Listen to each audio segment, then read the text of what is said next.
Hello, मैं हूं मनीषा और आप सभी का मेरे चैनल पर फिर से एक बार बहुत बहुत स्वागत है। तो आज फिर मेरे फूड सीरीज़ में मैं एक ऐसी रेसिपी लेकर आई हूं जो भगवान प्रभु श्री राम की भी मनपसंद सब्ज़ी है। क्या नहीं जानते आप?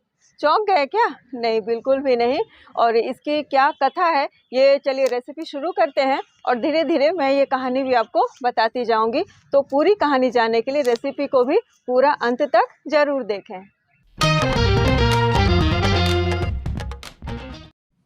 ये जो रामरुचि है ना, ये वस्तुतः बेसन की ही एक सब्जी है जो ट्रेडिशनल तरीके से बिहार में बनाई जाती है। उसके लिए मैंने ले लिया है 1 कप बेसन और ये नाप मैं 1 कप के साथ ही बना रही हूँ, जो कि 2 लोगों के लिए काफ़ी होता है। उसमें कुछ चीज़ें डालूंगी। मैंने डाला 1 चम्मच तेल, थोड़ी सी हल्दी, 2-3 चुटकी और थोड़ा सा 2 चम्मच दही डाल दिया। ये ऑप्शनल, इसके बिना भी बना सकते हैं। और थोड़ा सा नींबू का रस खटास के लिए। और साथ में ये नमक है और ये लाल मिर्च का पाउडर और ये थोड़ी सी अजवाइन है जिसे मैंने ऑलरेडी क्रश कर लिया था। और इसके साथ ही ये देखिए अदरक है, एक टुकड़ा छोटा सा, और 1 हरी मिर्च है जिसे मैं कूट कर क्रश करके इसे डालूंगी। तो ये मैंने इसे क्रश कर लिया है। और ये जो सब्ज़ी है ये वस्तुतः जो है मूलतः बिना लहसुन प्याज के ही बनाई जाती है। तो आज मैं भी इसे ऑथेंटिक तरीके से बिना लहसुन और प्याज के बनाऊंगी। तो मैंने सभी चीज़ों को डालकर अच्छी तरह से मिक्स कर लिया है और इसे थोड़ा थोड़ा पानी डालकर हमें गूंद लेना है। ये सब्ज़ी आप लहसुन और प्याज के साथ भी बना सकते हैं, उसका स्वाद अलग आएगा और इसमें इसका स्वाद अलग आएगा। तो देखिए मैंने जब इसे आटे की तरह गूंदा तो बेसन है थोड़ी सी चिपचिपी होगी, तो आप हाथों को साफ कर लें और फिर तेल लगाकर इसे और थोड़ा सा गूंद लें। तो ये मैंने और इसे थोड़ा सा गूंद लिया है। तब ये देखिए बिल्कुल हाथों पर चिपक नहीं रही है, बहुत ही अच्छे से हमारा बेसन जो है वो तैयार हो गया है। तो ये बेसन हमारा रेडी है। अब इसे हमें क्या करना है कि हाथों में फिर से थोड़ा सा तेल लगाकर, क्योंकि बेसन है थोड़ी चिपचिपी तो होगी ही, तो उसके बाद हमें इसके 2 रोल्स बनाने हैं। ये देखिए मैंने इसे 2 भागों में डिवाइड कर लिया और मैंने कहा आपसे कि ये जो सब्ज़ी है ना, ये 2 लोगों के लिए बिल्कुल सफिशिएंट होती है, 2 से 3 लोगों की सर्विंग आज बन रही है।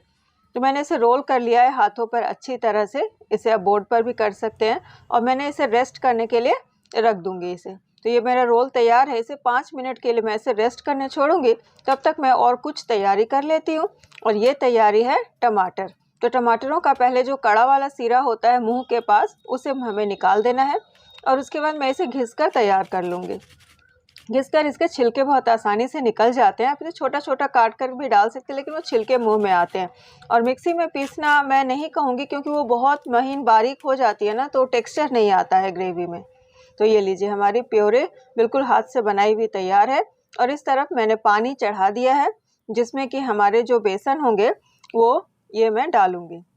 ये मैंने बेसन उबलने के लिए डाल दिया है। और जब तक हमारे बेसन उबलते हैं तो चलिए आपको यहाँ की कहानी भी बता दूं। जैसा कि आप सभी जानते हैं कि भगवान श्री राम का विवाह माता सीता के साथ मिथिलांचल में हुआ था, इसीलिए माता सीता का एक नाम मिथिलेश कुमारी भी है। तो वहाँ पर ये प्रथा है कि शादी के बाद तुरंत विदाई नहीं होती है, जो दूल्हे हैं वो रह जाते हैं 1-2 दिन वहाँ पर। तो ये जो परंपरा है प्रभु श्री राम ने भी निभाई थी, तो वो माता सीता के घर रुक गए थे। तो नहीं, अभी मेरी कथा समाप्त नहीं हुई है। पहले हम बेसन चेक कर लेते हैं। ये जो बेसन हमारे उबल रहे हैं ना, उबल के ऊपर तो आ गए हैं। ये मैंने 5 मिनट के बाद ढक्कन खोला है, लेकिन इसमें जो ऊपर बबल्स आते हैं ना, वो नहीं आए हैं। तो चलिए फिर से ढक देती हूँ और मैं अपनी कहानी पूरी करती हूँ। तो वहाँ पर माता सीता के परिवार द्वारा उन्हें बहुत रंग बिरंगे व्यंजन परोसे गए, लेकिन उन्हें कुछ भी भाता नहीं था, यानी रुचता नहीं था।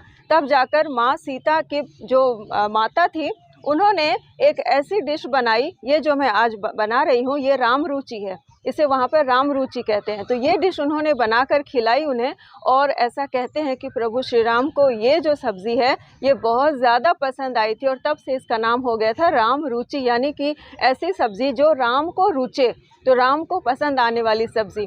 तो ये जो कथा है जी, जो मैंने आपको बताई, ये कहीं पर लिखित है, इसका दावा मैं नहीं करती, लेकिन मिथिलांचल के हर एक परिवार, हर एक घर में ये कहानी बहुत श्रद्धा के साथ सुनी और सुनाई जाती है।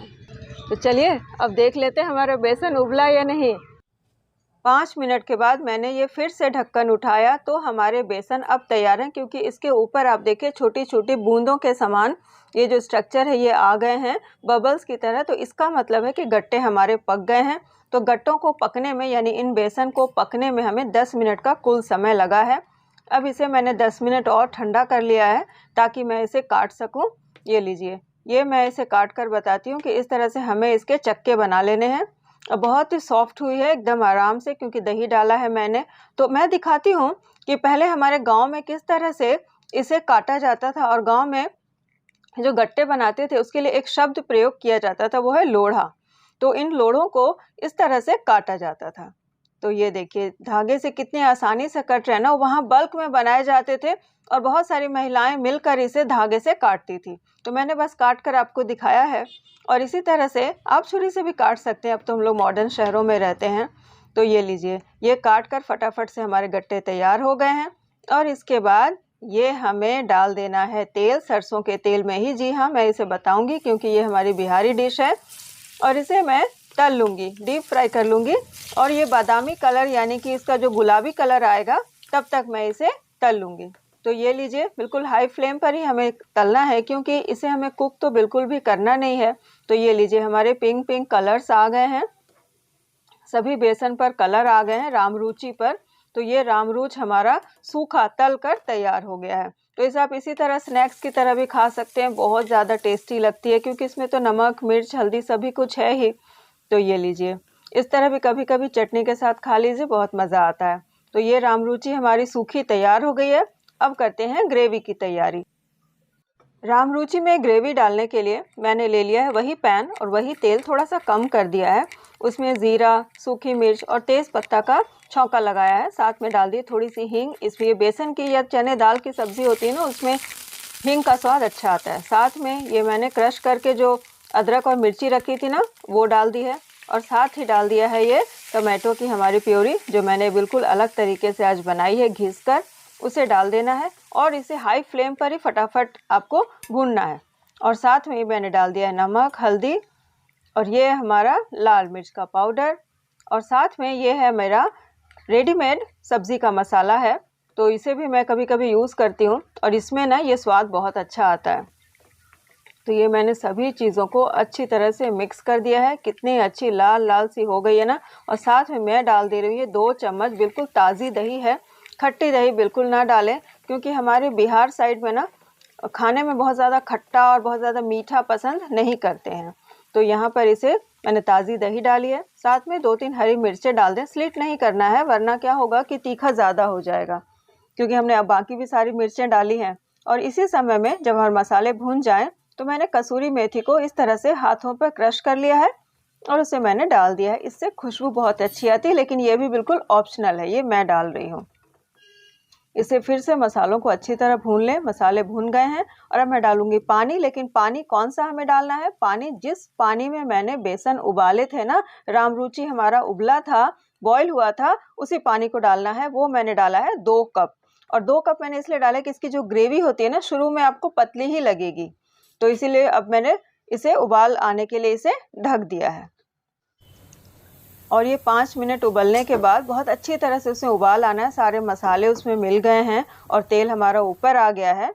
और इस टाइम पे हमें ये जो हमारी रामरुचि है सारी तैयार, इसे हमें डाल देना है।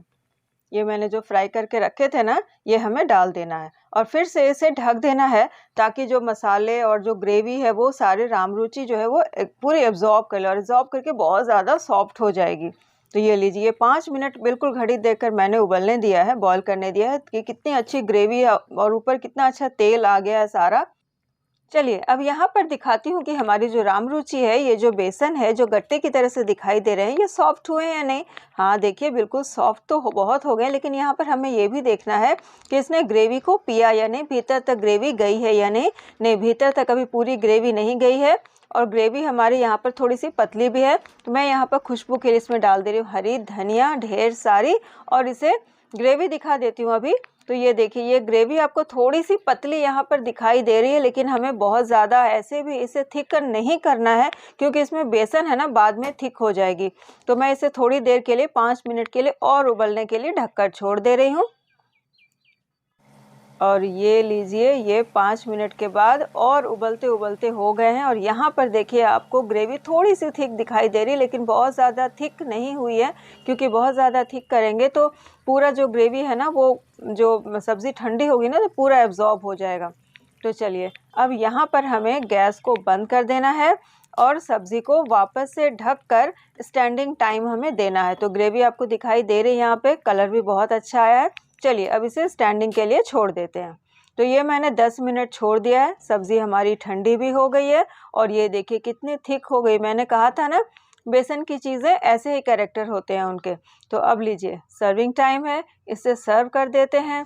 तो जब भी कभी आपका घर में हरी सब्ज़ी ना हो या हरी सब्ज़ी खा खा कर बोर हो गए हो, तो ये सब्ज़ी आप बना सकते हैं। बिहार की ये ट्रेडिशनल सब्ज़ी है, इसे राम रुचि कहते हैं। और जैसा कि कथा में मैंने आपको बताया कि भगवान राम को भी ये सब्ज़ी बहुत पसंद आई थी। और आप रंग देखिए कितना खूबसूरत है ना। तो चलिए अब इसे थोड़ा सा डेकोरेट कर देती हूँ, यह हमारी फेवरेट हरी धनिया के साथ। और ये हमारा पूरा बोल राम रुचि का तैयार है। तो आप भी बनाइए, खाइए और मुझे कमेंट करके ज़रूर बताइए कि आपको मेरी ये सब्ज़ी और ख़ास करके बिहार की ट्रेडिशनल सब्ज़ी कैसी लगी है। तो देखिए, आपने बहुत ही सुंदर बनी है ना। तो आप सभी को मेरी आज की ये डिश कैसी लगी है फटाफट कमेंट करके बताइए। और मैं आपको मिलती हूँ अपने किसी अगले इंटरेस्टिंग से वीडियो में। तब तक के लिए बाय बाय और रामनवमी की बहुत बहुत शुभकामनाएं।